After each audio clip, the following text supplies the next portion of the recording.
আমাদের basic to advance ক্লাসের day 2তে থাকে স্পঞ্জ কাটিং, কিভাবে কেকে ক্রিম বানানো হবে, কিভাবে আইসিং করা, ডেকোরেশন, আরও অনেক ছোট ছোট টিপস থাকে। সমস্ত কিছুই নিয়েই আমাদের ডে 2-এর ক্লাসটা।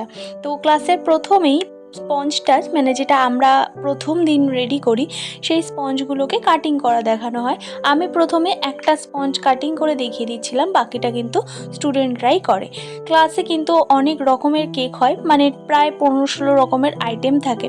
তো একটা কেক আমি ওদের দেখিয়ে দিই, বলে দিই এইভাবে বানাতে, নেক্সটগুলো কিন্তু ওরাই করে।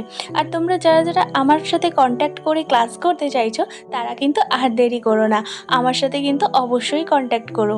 এই ক্লাসে এটা চকলেট কেকের একটা স্পঞ্জ, এটা কিন্তু এগ দিয়েই করানো হয়েছিল স্পঞ্জটা।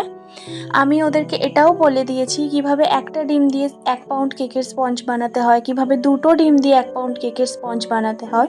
স্পেশালি আমি সবসময় 2টো এগেরই স্পঞ্জ বানিয়ে থাকি নিজের অর্ডারের জন্য, কিন্তু ক্লাসে শেখানোর সময় আমি কিন্তু একটা ডিমের স্পঞ্জের কেকও শিখিয়ে থাকি। তো আজকের ভিডিওটা কেমন লাগলো অবশ্যই জানিও। টাটা।